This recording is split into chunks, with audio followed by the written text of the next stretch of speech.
Welcome to Best Ever, the show where we explore how effective self-management creates the foundation for positive leadership outcomes. I'm Scott Eblin, and in every episode, I sit down with notable leaders to uncover the routines, mindset shifts, and strategies that have helped them lead at the highest level, and the difference that's made for their organizations, families, and communities. Today, I'm talking with an objective winner in every sense of the word, Dain Blanton. Dain is an Olympic gold medalist in beach volleyball and has been a champion and MVP at every level of the game, high school, college, professional, and international. Today, he's the head coach of the 4-time consecutive national championship winning women's beach volleyball team at the University of Southern California. When he's not coaching, you'll find Dain on the sidelines as a reporter for the NBC Olympics broadcast team and speaking to audiences around the world. Dain, you're the perfect person to talk about the connection between effective self-management and championship-level outcomes in sports, on the air, and in life. And I'm excited to have you on Best Ever. Welcome to the show. Thanks for having me. Appreciate it. I've been looking forward to this. Oh, cool. Me too. I'm very much looking forward to this. We've had some really cool guests, but you are my first Olympic gold medalist. So I'm going to say first and only for season 1, at least. So appreciate it, man. Nice. Thank you. Nice. So, I hope I don't disappoint. I don't think you will. So speaking of the Olympics, you've been coached or have been a coach for nearly your entire life, from high school through college to the Olympics, to pro volleyball, to being the first and only coach to lead the USC women's beach volleyball team to 4 consecutive national championships. You've got, for those watching on YouTube, Dain, you've got your national champs 4-peat shirt on, referencing your team, the Trojans. So you've spent your entire life around coaches, and now as a coach yourself, I'd love to hear your take on what are the characteristics of a great coach? What makes a great coach? You know what? For me, I think I always resonated to the coach that was consistent, right? In college, I probably had my best coach ever, which was a gentleman by the name of Marv Dunphy. He was the head coach of the 1988 indoor national indoor national team, and he was, when I went to Pepperdine under him, I learned so much, and he's even a mentor to this day. But I'll tell you what, he was always consistent, and he didn't have to raise his voice. He didn't have to yell. He really instilled in the players the fact that you wanted to live up to his expectations that he set out for you. So if the players didn't play to a certain level, they only almost felt like, you disappointed the coach. You wanted to play for him that bad. You wanted to play for not only the coach, but your teammates, the university. But it all started with him and his consistency.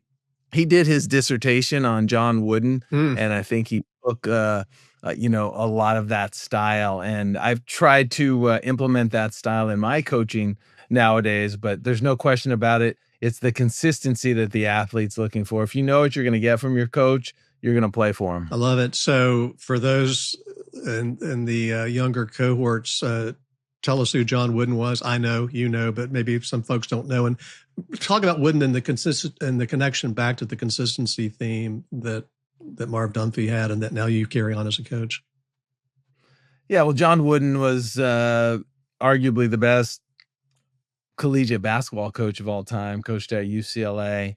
And 10 national championships, I think, at UCLA. 10 national championships, exactly. And he was kind of the gold standard, and so many quotes and so much history with John Wooden. But, on day one, every year of coaching, he would teach his players the simple task of how to lace up their shoes and how to do that properly, because that's basically where it started, starting at that simplest thing and then moving up to the complexities. He had his pyramid of success. He's kind of the gold standard. There's so much to learn from a coach like John Wooden, but he was extremely consistent. Yeah. So what's your version of the shoelaces lesson? You're a 4-time national championship coach yourself. How do you think about consistency in your job, and how does that manifest in your job? Yeah, it's interesting. On the beach, in beach volleyball, you play pairs. So you get out there sometimes you're with a coach, sometimes you're without a coach. So, to parallel the shoes, I try to really prepare the athlete to bring everything to the court that they need. You know what I mean? Don't rely on anybody else. It's interesting at the collegiate level in beach volleyball, and we might get into this a little bit later, but we have 10 players, 5 starting pairs. My 5 pairs play your 5 pairs, and whoever Mhm. wins 3 out of 5 wins the what we call the duel. So you're in this team of 20 on our roster, but when you go to compete and get on the court, you're just you and your partner and sometimes with your coach. So I really teach the athlete to get out there and being able to battle and being able to prepare and take care of themselves. Because there's times we only have 3 coaches. An interesting situation. We have 3 coaches and 5 teams playing. Sometimes we play in flights where we can coach them all. Sometimes it's all 5 at once where we have to pick who we're with. So really equipping the athlete to work in the team concept, but also to go out there in their pair and be able to be successful and be independent. Mhm. What is about taking care of yourself on the court? What does that mean to you and your athletes? Well, you gotta manage the system. You get out there, some games are going poorly. So what do? Maybe you go fix the sideline. Maybe you ask the ref for a little cloth to clean your glasses. You control the pace of it. Sometimes if things are going well, maybe you're trying to speed up the pace of it, but you dictate what's going on out there. Don't think that you're getting out on the court and things are happening to you. You gotta Mhm. understand they're happening because of you, and I really try to instill in that they're in control of what's going on out there. Even though we don't control the result, we really focus on the process of execution, and hopefully that result goes our way. That's so fascinating because one of the questions I wanted to ask you is related to, and help me get my facts right here. 4 consecutive national championships. I know for sure that you're the only USC team to do that, right? I believe so. Otherwise, you'd Yeah. have to go way, way back. There Yeah, yeah. might have been a water polo squad that pulled it Yeah, off, but it's but, pretty rare. You know, yeah, not many guys yeah. are wearing 4-peat T-shirts like you. What to the control what you can control, pick control the pace, take the break if you need to take the break, a little break, Mhm. micro break, or speed it up if you can speed it up and you think that's to your advantage. I was going to ask you when it comes to your coaching, what's the ratio between coaching for technique and coaching for mindset? Interesting. That's those 2 things are so big, right? Yeah. They're huge. And so most practices I start with 5 minutes of meditation and 5 minutes of visualization. Mhm. So you got to understand these student athletes have so much on their mind. They're taking 16 to 20 units of school. They're coming from a class, they're coming from a weightlifting session.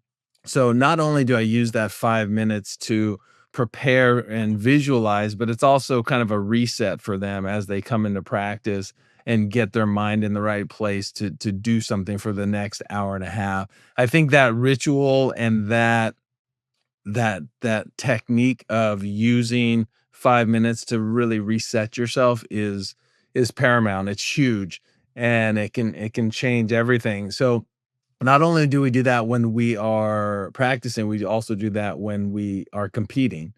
And the other component that you talked about is the technical side. I'm a very technical coach. I believe that if you have techniques, you can always fall back on those techniques. Something's going wrong. I'm passing the ball poorly. Okay, I need my platform and my arms out a certain way. I got to watch the ball all the way in.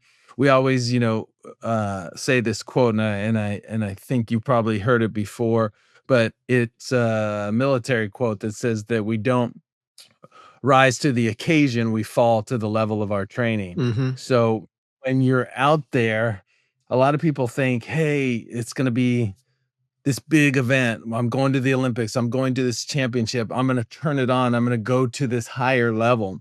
Most people don't go to that higher level. usually fall to where that level of training is. So the further you bring up that level of training, the less they fall because they're equipped with these tools and ready to go. So that breeds a level of confidence that most of my players have that, hey, I've trained this, I know how to do it. Sure, I missed one or two, but nothing changes. I go back to that technique and that keeps me stable. So do you think that the technique, does it almost become an automatic kind of thing? Is that the goal? Yeah. Yeah. Yes, you know, at first it's very, I guess, robotic and you're thinking of everything. And then as you progress, you get to the point to where it's second nature. It's just the way you do something. Mm-hmm. So the way a player, an athlete would be doing something in the fall when school started, as opposed to in the spring when the season comes around, should be, if I'm doing my job, it should be this huge level of increase and comfort and confidence and also competence that, hey, I can do this. I can handle. Hey, they're a tough server over there. I'm going to implement my technique. I'm fine. They're a huge blocker in my face. That's all right. I can just roll shot over them. And I have something to counter just about every situation that I run Well, into. it sounds like at that point the technique has become so foundational that the mindset takes over. Is that kind of it? Yeah, I mean, it becomes foundational, it becomes kind of a non-thought Mm-hmm. that, you're not thinking about when you go, like in basketball, you're not thinking about that free throw. You go to the free throw line and you do your thing. Yeah. And in the same kind of deal, you go back to serve in volleyball, you get to the point where you don't have to think about it. You just do it. You do it automatically, and that Yeah. takes so many repetitions. You said every practice and before every competition, there's a consistency theme again. You're doing 5 minutes of meditation and then 5 minutes of visualization. What's the meditation routine feel like or look like? Yeah, it changes. Sometimes I'll give them, guidance in the meditation or a topic. Some days we're focusing on gratitude, on being on that court, on that team, part of this university, having the teammates that we have. Other times I might say, "Hey, what's one thing that you're gonna have to change if we're going to win a championship this year?" Mm-hmm. And then focus on that one thing. Other times, and I used this a lot when I was competing, I would just create a highlight reel of myself in my head. And then obviously if you're creating it, you can make whatever you want up. So you're Mm-hmm. you're being so successful, you're playing great defense, you're hitting the ball straight down, you're blocking people off the court. And then you know how it is. Your mind doesn't know the difference between some of your thoughts and what is reality. So I feel like when I get in that game situation, if I've done the visualization, I've put the headphones on and listened to my favorite tune and Mm-hmm. did this highlight reel, my body's ready to go. And so to answer your question, it changes, right? Mm-hmm. The gratitude, the improvement, the highlight reel. Maybe you face a difficult situation. Hey, you've just gotten a really bad call. How are you gonna react? Mm-hmm. You know Mm-hmm. what I mean? Are you gonna panic? Are you going to give away another 4 points? Or are you gonna put that play in the past and say, "Hey, what's my next action here?" Yeah. What's next? Uh, Break it down for me a little bit between meditation and visualization, because when you talk about the highlight reel, that sounds more like Mhm. a visualization routine or Mhm. exercise as opposed to think about this one thing, which is really more meditative, right? How Yeah, do you think about the yeah. difference between the two, and for your team when they're switching from 5 minutes of meditation to 5 minutes of visualization, what's the difference for them? Yeah, and sometimes it's that theme of visualization, other times it is that meditation. We work on a lot of breathing techniques Mm-hmm.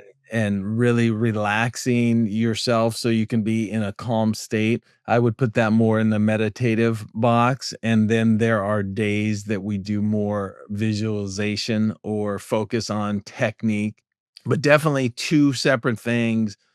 They do happen in a similar environment though, right? We let them spread out along our facility, lay down in the sun, it's quiet. We either have like a meditative song going or on the speakers, something to get them in kind of a relaxed state, Hmm. whether they're in visualization practice or in the meditative state.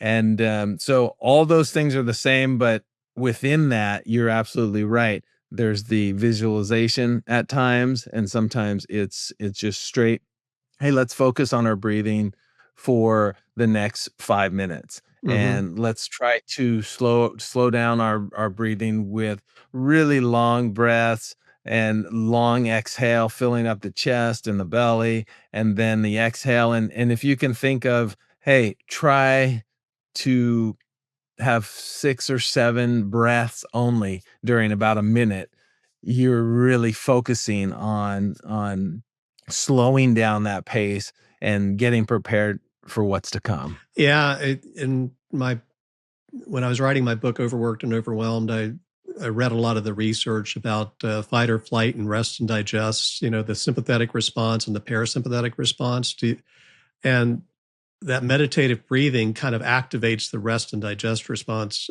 like physiologically, right? Are you trying to get, like, literally get their heart rate down, just kind of making some physiological changes within them so that they're in the most relaxed physical state? Is that part of the goal? Yeah, that is part of the goal of that reset, right? A lot of times they've come from lifting weights, they've come from a class, they've come from a test, they've ridden their bike over to the court, and now they're shifting gears. So I think that puts almost a real literal break of, okay, here I'm walking into a different element. I'm here to get ready for practice, to go 100%, um to take it to another level. And that, I think, we sometimes go throughout the whole day and we never slow down and stop until we go to bed at night, and even then, that might be part of the routine. So I think it's really important to have these almost chapters during the day where you can stop down and say, "Hey, I'm shifting gears," or walking in. It's like when, say you just had this interaction with your teacher and he said, "You got to bring this grade up." And then you take that with you to the volleyball court to practice, and you're in a state that is not conducive to success. It's like going into an interview, right? You almost want to, if you're running and you're in traffic and you're late and then you park the car and you run in and you walk into this interview, it's tough Be to present. stop down. Yeah. Yeah. Yeah, so even in a situation like that, I tell them, "Hey, it's okay to take that 5 minutes. It's probably better to take that 5 minutes and be a few minutes late than to rush in the mindset and the state that you're in." So Yeah. it's kind of a recognition of a stop down. All right. So I have to resist the urge from completely geeking out on visualization and meditation because I could do that for the entire time we have scheduled. So I'm going to move on. But thank you for sharing all that. I find that Yeah. fascinating. And it has so much application, I think, to life outside of sports, because anybody in any performance situation, you're going to do a much better job, one, if you've got the techniques down, right? The foundational thing, and then get your mind in the right place, that relaxed state where you control your pace. And so many of the things you shared just now, I think, are applicable outside of the realm of, high level athletic competition. So I'm going to share something I learned on Wikipedia because anybody watching this on YouTube isn't going to believe it. You're 53 years old. You certainly don't look like you're 53. Am I right? Is, Well, is thank Wikipedia right? Uh, They are right, okay, they are Wikipedia right. is always right. Well, So you are, let's say, 30 plus years older than your players, who are, I guess, are Generation Z. How do you lead in a way that resonates with folks that are couple of generations, maybe a generation and a half younger than you? How do you connect with, because a lot of leaders have to do this, right? Not just in coaching. How do you connect with folks that are, a good bit decades younger than you and yeah. make it feel like a team?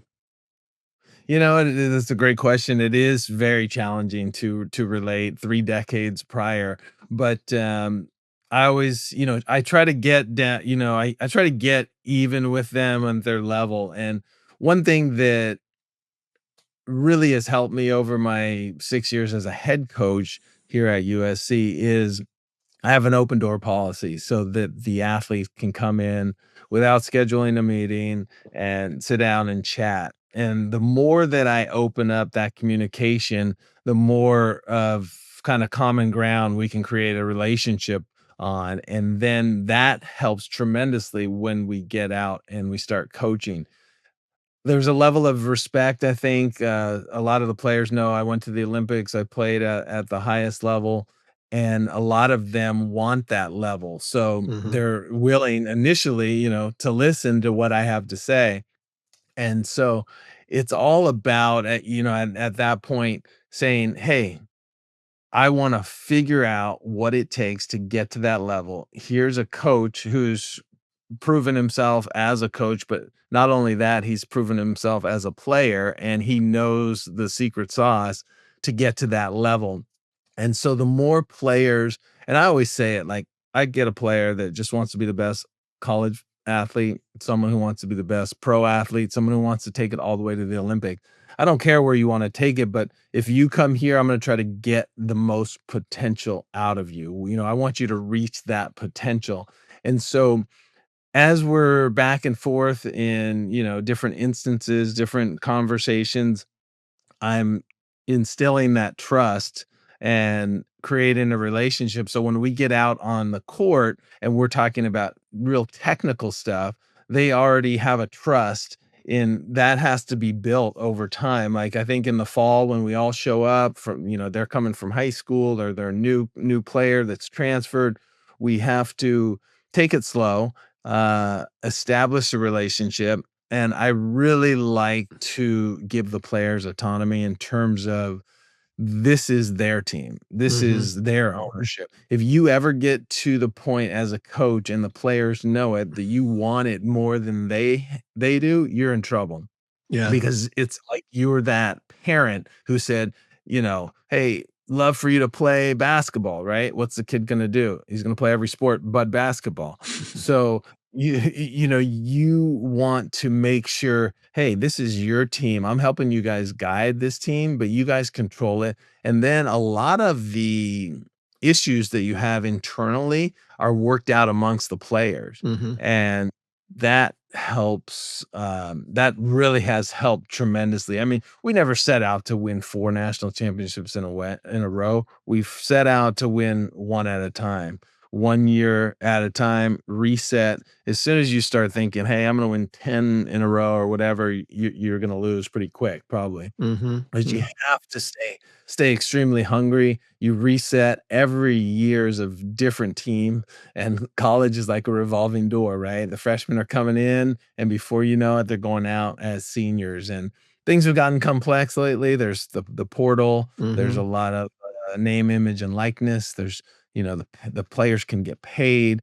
There's a lot of different distractions now, but at the end of the day, it's coaching, it's creating a relationship, it's trying to give the tools to the player so they can be successful, and I think we've done that, but I continue to learn stuff every day, and, not every athlete is going to respond, and it's a challenge. I think one of the biggest challenges, as you're saying, relating to this generation is some of them, and this is the hard thing about coaching, is you have to sift through some athletes, when they get recruited and we make a deal, they love putting on their sweatshirt that says USC and going on Instagram, and at that point, some of them have won, right? They're like, Hmm.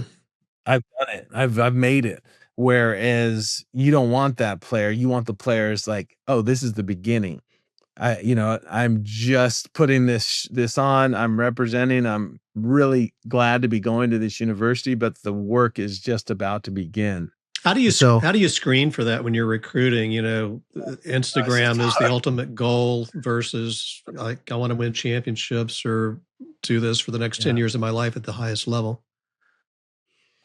Yeah, it's challenging, and I'm learning everybody's totally different because a lot of players will tell you that, hey, this is, they tell you what you want to hear. So you kind of sift through it by giving. it to them honestly, like, "Hey, you're a big fish in a small pond right now, and now you're gonna come here, you're gonna look to your right and your left, you're gonna have multiple players that are all-stars, that are all-Americans. How are you gonna respond to that?"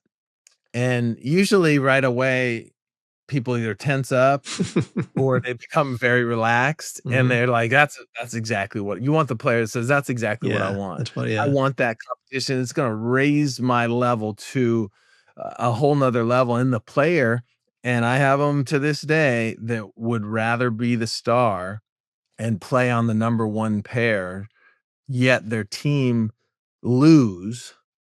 That's the player you need to get rid of very quickly. Mhm, mhm. And so we've had some situations where players or, sometimes we get players that are actually pretty good players, but they're not making our lineup, and I want them to have a great college experience, so sometimes in that case, we'll look for another school with them or help them out if they wanna go elsewhere, but we've built this squad and this program on, "Hey, we're gonna try to recruit the best players, we're going to try to compete at our facility in practice harder than anybody else, so we're battle tested when we get out there on the court, and that has given us a huge edge." A lot of the listeners of this show are leaders in companies, leaders in public sector agencies, folks that have teams. Ideally, you want to recruit the very best people you can find. But like, even with you as a four-time championship coach, you don't always get it right. There are people you recruit that have to leave the team, right? And you kind of Yep. alluded to that. Sooner or later, which one, like at what point do you try to make a determination that this woman isn't a fit? Because what I see with a lot of leaders in the corporate world is they wait too long to make the Mhm, call, mhm. and so I'm kind of looking to hear a little bit of insight from you about how do you think about when is the right time to make that call that they're a fit or not a fit? Yeah, you know what? I always think that sooner is better than later. It's difficult, right? These are difficult conversations, difficult situations that you have to deal with a player if their end of the road at this program is apparent and that they need to go elsewhere.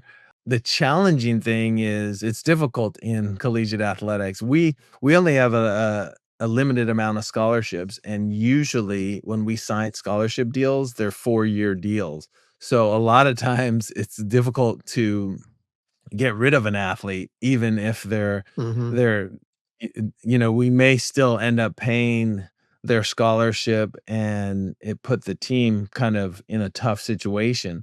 But I think regardless, if someone is, for lack of a better term, cancerous, on the team, you need to treat that immediately. And I've been in situations, with this team where you eliminate one and it's like addition by subtraction. Totally. All of a sudden I all see of a that all the sudden time with my client teams.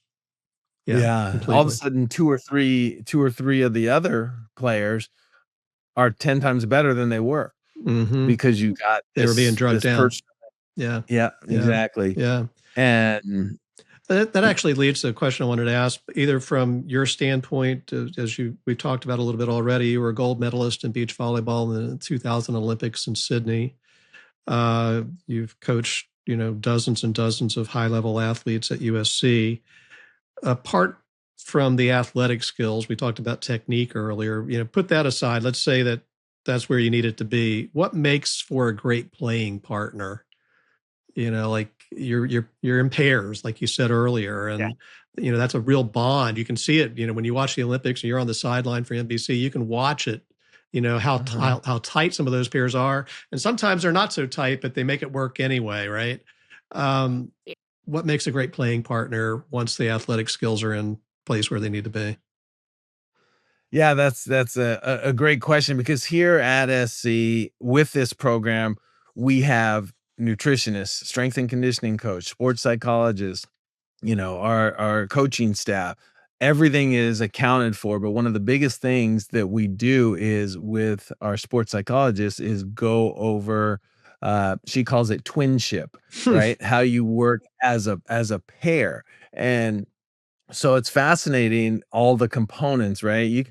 Sometimes you put a player with another player and then another player and another player, and they don't make anybody better. And sometimes you put a player out on the court and they make everybody better. And it's hard to find those almost intangibles. Like, why is this player always winning and this other player isn't? Even though the other players actually might be a little more skilled.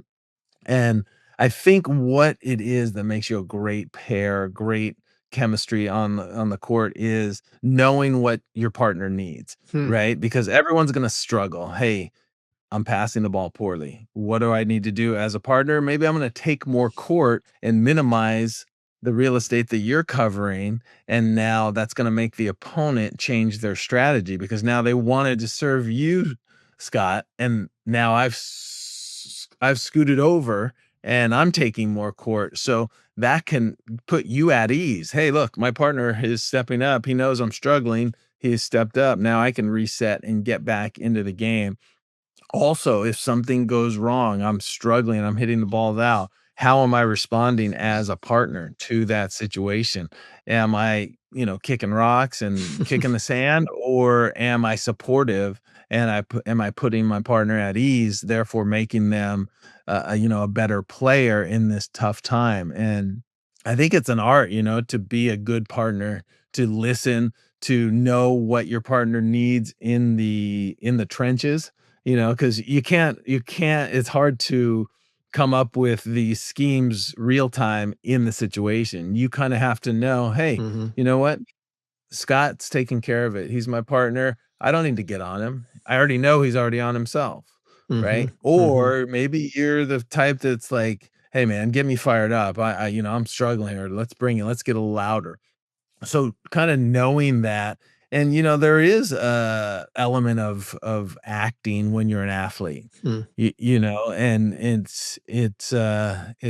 it's almost like when you're not doing well on the court, you can still bring fire, you can still bring effort, we say fake it till you make it, right? Mhm. Or you can show that you're emotional and you're embarrassed. When someone hits a ball out and they in tennis and they look at the racket, right? Or they fall and they look at their foot or whatever. Instead of, it's you. It's not your hand, it's not your foot. Yeah. It's you. You weren't paying attention. Yeah. And so I think not only knowing what your partner needs and being able to respond to that, but also, setting that high level of effort and expectation out there. But because it is like poetry in motion watching a Mm. good Mhm. partnership It totally together. is. Yeah, it's They amazing. complement each other, they have the chemistry, and it's awesome. Yeah.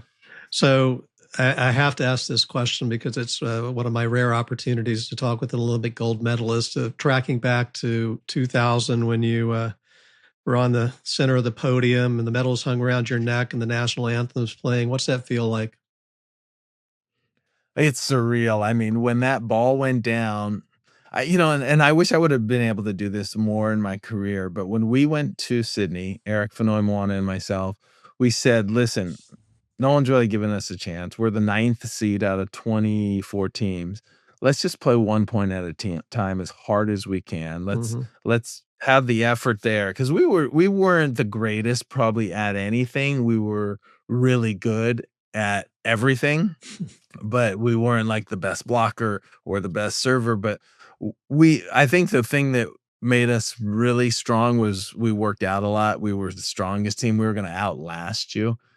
We were in this state of just, and I don't know if you've ever seen The Final Point, but I was always about what's the next point? What's the next point? And when that ball hit the ground and Eric turns and he tackles me, I'm frozen kind of because I'm thinking like oh my gosh, there's no more points to win. It's over. And we were so laser focused on the next point. Like, who cares what else? Everything else is actually noise. And I try to teach my players now, it's all about the next play. That's it. Doesn't Uh-huh. matter what happened in the last play. It doesn't matter what the rankings are. It doesn't matter that they have 10 aces in this game. What are you going to do in this upcoming play? Mhm. And so when it happened, things started to slow down. They rolled out the carpet. They came out with these trays with these medals on Yeah. them, and like, really, I was thinking I was dreaming, you know what I mean? And you're Uh-huh. hoping that you don't wake up because for the first time ever, you are not competing for your high school, not competing for your college, you're competing for your country on a world stage. Yeah. And I think that was so cool. A lot of your peers that you competed against, they are cheering for you and people telling you the story when you got home that the neighbor called over to see if they were all right because they were yelling through the TV so loud. And it's one of those things, and you do so much speaking as well.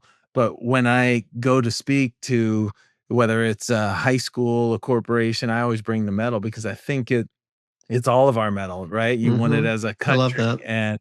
and I had never touched a gold medal in my life before touching the one that was mine, and so to share that, and I think everybody gets excited about a gold medal because it's so universal. Yeah. It doesn't matter if you're 5 years old or 55 years old. You're like, "Wow, I know what this level is. I know that this took a tremendous amount of work, and even with all that work, things still had to go your way to Yeah. pull it off." Yeah. That's awesome. Thanks for indulging me on that.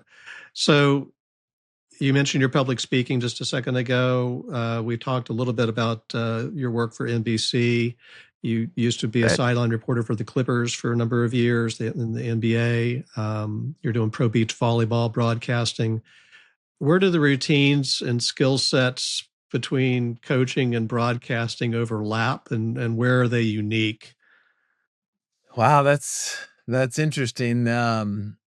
Broadcasting is people always say, "What's the order that you like it?" Number 1, you wanna be a player. Number 2, I think you wanna be a coach. Number Yeah. 3, I think it's the broadcasting. Because the broadcasting, you're trying to get the story, but you know what the athlete's feeling. Most athletes are pretty protective, of, injuries or whatever's going on with them. Um but I think it's about preparation, right? At the end of the day, are you prepared? Broadcasting as a sideline reporter, you wanna have 8 to 10 stories that you're ready to tell, Hmm. and then you gotta research those stories and fact check those stories. So it's a tremendous amount of work, whereas coaching every day, I'm trying to inspire, my 20 athletes if in any way possible. Hmm. So it's, it's covering the same world, but very different components of that world, and I love being on the court on a Sunday afternoon playing in the championship. That's the pinnacle. Hmm. Coaching would be next, but, as a coach, you don't ever take any swings or dig any balls. It's the players that are out there doing it, but hopefully you can have a little, motivation or play a small part in that player's success. Whereas the broadcasting is great. I think I used a lot of my player experience and my coaching experience as a broadcaster of knowing where my subject is coming from and trying to build that trust because the Hmm. more again like we this comes back around, right? The relationship, the trust, you're going to tell me more about your knee injury or your strategy if we have a relationship as I'm a broadcaster, you're a player, but that relationship creates that trust and then you can get maybe a deeper story. But I don't know if I answer your Well, no, question. you have. There's just one more kind of follow up on a specific point. What about being an effective communicator? Like you have to communicate a lot as a coach. You're obviously broadcasting is all about communications. What are your biggest lessons learned about effective communications from either of those two roles, coaching or broadcasting? I think the biggest thing is being truthful and creating the trust and having the consistency. I think we're coming almost full circle to what we talked about in the beginning with Hmm. Marv Dunphy, John Wooden. The consistency. If I know what I'm going to get from you as a coach, or I know that hey, you're a reporter, I can tell you because you know what's going to be on the record and off the record, and I trust you so that communication is huge. And every subject, it's a little every subject in terms of every person that you deal with, that communication is going to be a little bit different. And but the communication skills are everything. That's why I probably studied public relations when I was at Pepperdine, because I wasn't sure what I wanted to do, Yeah. but I wanted to do something that I could apply no matter what field I ended up in. And I think, I think I've become a pretty good communicator. I think you can constantly are learning, because like you said, these generations are experiencing something totally different. These kids and student athletes are born in the 2000s. They don't know what life is without a cell phone. They don't know certain things. There's, 20 screens around. We used to have the one screen and you had to hit the side of the TV, to make it work. Yeah. Um, so, times have changed. So I think you almost have to continue to evolve as a communicator, especially dealing with teenagers. My producer, Cece, and I were talking before you came on. She's a little bit older than your players. And we were talking that apparently they don't teach you how to read a watch or a clock in school anymore, because it's Yeah. I've got a phone. Why do I need to know how to yeah, it's just, you lose sight of Yeah, you wouldn't how even yeah, I wouldn't even think of that, yeah. different it is. You juggle a lot of different roles. I mean, we just talked about two of them at great length: coach and broadcaster, public speaker. You mentioned you're a life partner to a dear friend of my wife and myself, Maeve McCaffrey. You're a dad of Cade. What's a typical week like for you? And I'm more interested really in how do you shift gears and show up with the presence and energy that you need and that each of those roles demands. How do you shift gears between everything you do in the course of a day or a week? Yeah, yeah, that's a really great question, and I think about that all the time, like, when you've had this long day at work and you're driving home, but you're gonna bring so much joy when you get home, and, your partner, your son, my son, Cade, is just when he lights up and comes and gives you a hug, and then you're almost rejuvenated, where you had no energy, but that, how important it is to be present. Like you said, you take this hat off as a coach, and then you show up as a dad and a partner. And I think I've created my environment that is so enjoyable that even when I'm fatigued or tired, that I almost get rejuvenated. It's like I was just on the road in Louisiana at LSU for 4 days, and you just can't wait to get home to spend some time and to be able to relax with the family. And then I tried to intersect those at times as well. They've been to all four of these national championships behind me. Mhm. And it's funny, this last year, Kate actually got in the picture, the team picture Yeah. that was produced, because he just feels so at home, because he had been so many times. So when I can intersect the two, family and work, I love doing that. um, but it is challenging, but you think to yourself, and you have grown kids yourself, and you know how fast it goes by. When Mhm. you start thinking of, "Hey, this isn't gonna be this way much longer. They're gonna graduate and get older." And I think that's what I've looked at lately so much, is like, you hear it from other parents, but when you're experiencing it, you realize the time hanging out on the couch playing Roblox or some silly game, those are the best of times. Yeah. Yeah. And but in the moment, sometimes you don't think so. So, you think like, "Hey, I'm just relaxing," but just to see the smile, like this morning when we dropped Kate off at school, we always drop him off every morning. He says, "Dad, can you walk me to class?" And so, Maeve and I have had this conversation before. It's like, as long as he's asking, you better do it, because there's gonna Mhm. become that one day when things turn, Mhm. and he's not gonna wanna do it anymore, and that will be a part of history. It'll be lost. You can't go back to that time of him wanting that. And so, I think as the years have gone by, you start to appreciate more, "Hey, this normal kind of mundane activity is what it's about Yeah, right now. totally. And there'll be a time we'll look back on this and say, "Oh my gosh, that was the coolest time," but sometime in the moment, you don't recognize it, and I think I've learned lately to recognize that more. Love that. Is there anything that you've identified from your career as a player or a coach that informs the way you parent Cade?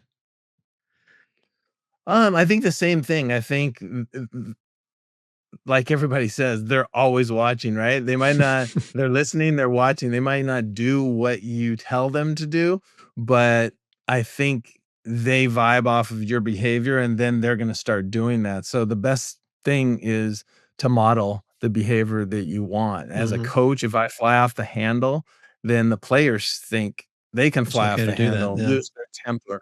And so as a parent, it's kind of the same way. You want to approach things, I think, level-headed. You wanna be stern at certain times and more relaxed at other times, but you wanna be modeling that behavior that you want them to turn into because you can talk the talk all you want, but they're gonna do as they see in what you're doing, and I think I see that just the same with student athletes that I coach. Mhm, totally. It makes so much sense. So I've already spilled the beans that you're 53. Obviously, that's the new 33 for you. What have you what have you learned about aging gracefully? And I'd love if it resonates with you.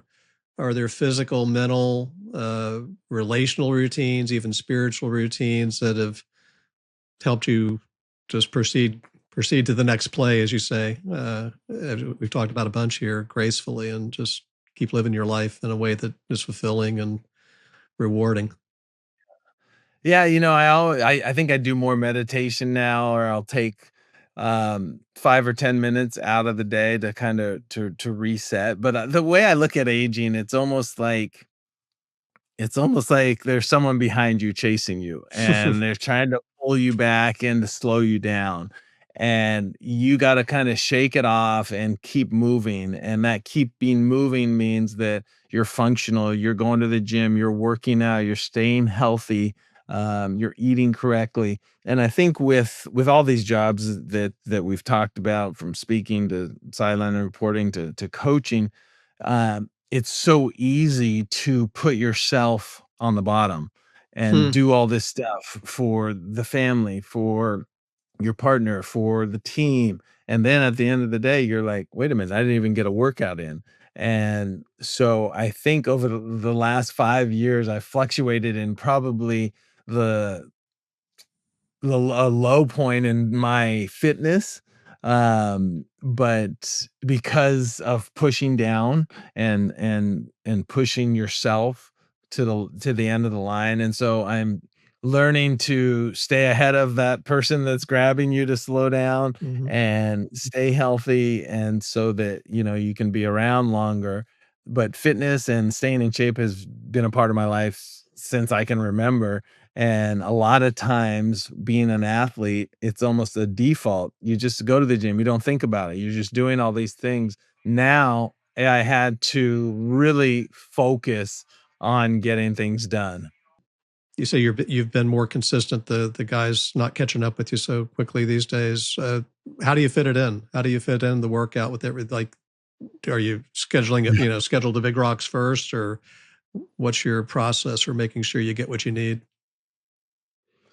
Yeah, I think scheduling it, number 1, and, writing down, "Hey, this is my time to do it." I can work out when I'm at work, which is great, Mhm. um, because, I'm in the athletics realm, but I think what's best is getting it done first thing in the morning, which is also a challenge, but knocking it out first and prioritizing. I think in terms of even the big projects, of what do they say? Eating that frog first, right? Eating the big project first, the other ones kinda come easy after that. But at the end of the day, and it's what I teach all of the players that come through here, is it's about discipline, right? It's about doing the thing that you might want to, skip on, but it's the right thing to do. Just like playing, what the technique is, even though your inclination is to do something else, do you have the discipline to do what is going to benefit you in the long run? And so it's, I try to get out of saying, "Hey, there's not much time enough time in the day," right? There's plenty of time in the day, you just have to prioritize it. Yeah. Yeah, totally. So, a couple of last questions. One, just sort of procedural for folks who are listening in or watching us on YouTube. They want to keep up with the adventures of you and the USC women's beach volleyball team. What are the coordinates? Where should they follow you and the team if they'd like to online? Yeah, online, I think we're most active in Instagram, in this day and age for us, and it's at USC Beach, just one word, no spaces there, and then at Dain Blanton is, my personal, and it's pretty easy to follow along there, but that's where everything's at. I'm sure in 5 years it'll be a different app, Yeah, sure. but, That's where it is in 2025. Um, right. my last question I like to ask every guest on Best Ever is what's been in your ears lately? In other words, what are you listening to that's inspiring or shaping your thinking or just making your life better? You know what? With Instagram, I think if you get the algorithm right, there's so much you can learn from there. And Uh, I love motivational stuff. I love listening to like David Goggins. I oh don't yeah, know, he's a Navy ex Navy SEAL David, guy, right? Yeah, yeah, yeah, yeah, Ranger and all yeah. that. Right. And he's a special individual, right? Like they don't make him like that. And I think that provides motivation at times, and, just listening to stuff that's uplifting, that and listening stuff that is beneficial for my health as well as, you're always looking for new ideas, new approaches, new angles. So it's funny how a lot of people say, "Hey, social media, it's the downfall." It's how you use it, right? I Hmm. think there's so much education and learning out there that can happen if used correctly, and that's what I've been trying to do. So, Dane, thank you so much for taking time out of obviously what's an incredibly busy and demanding schedule to talk with me and to share everything that you shared with the listeners of Best Ever. There's a lot to learn here, and I really resisted the urge to interrupt you throughout saying, "Hey, if you're in business and you're listening to this, here's the connection between what he's talking about and what's going on with you in your business life," because there was so much connection between what you said Nice. and what the listeners of this show, the audience for this show, really need to think about, in terms of how to be more effective as leaders and the impact of effective self-management on leadership outcomes. And like I said at the outset, you're the perfect person to talk with about this. And I really, really appreciate you doing that for me and with our audience. So thank you. Absolutely. Thanks for having me on. I appreciate it, and we gotta do it again I'd love soon. to. I'd love to. Great. Thanks so much, Dane. See you soon.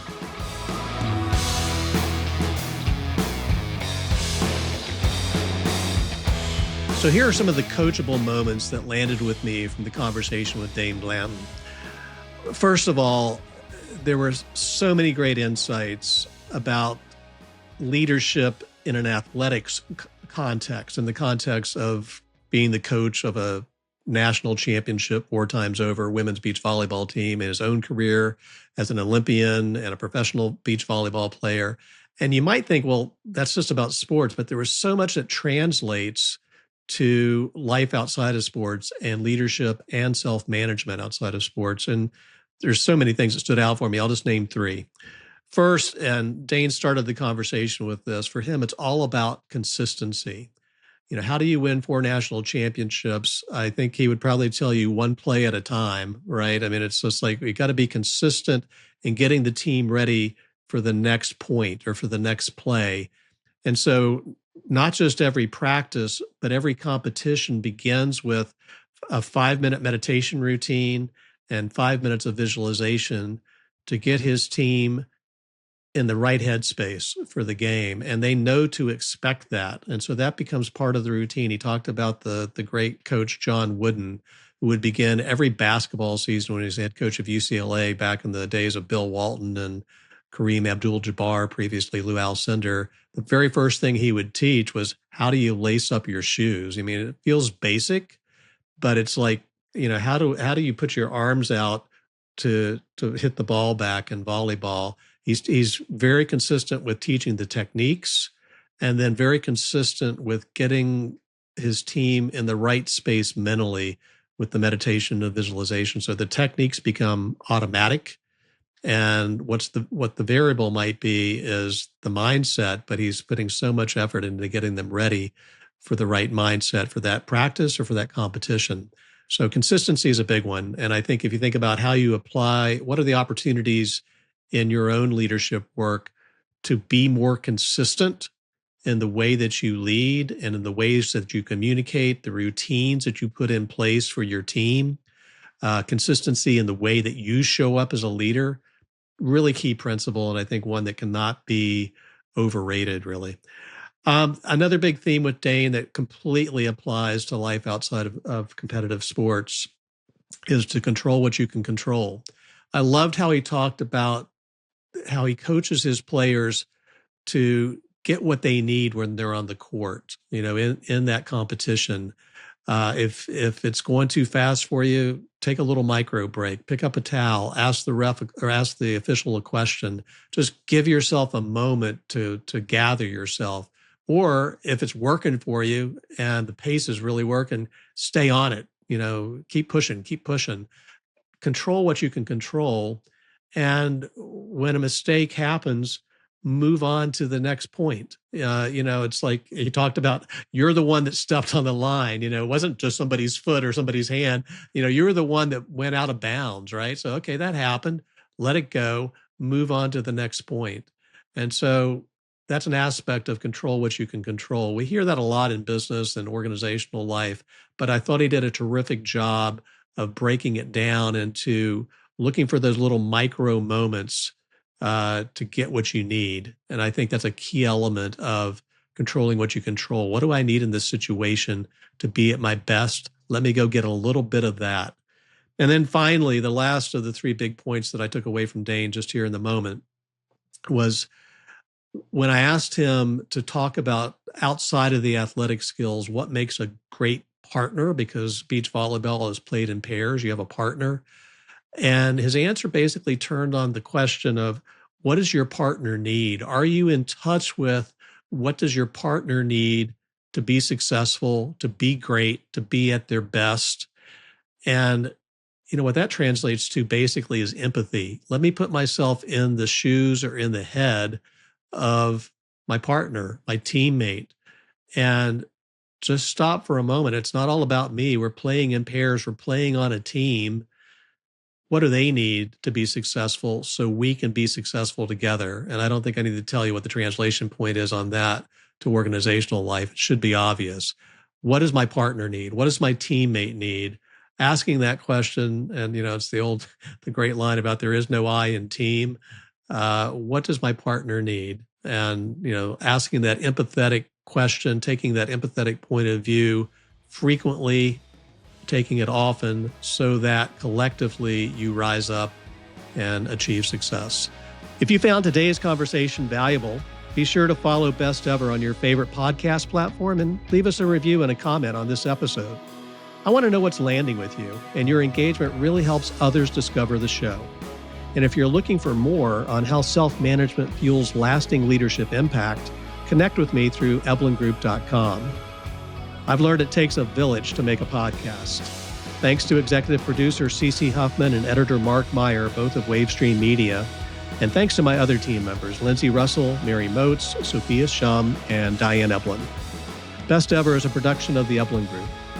Thanks for listening to Best Ever. And until next time, keep taking those small steps that lead to your best ever outcomes.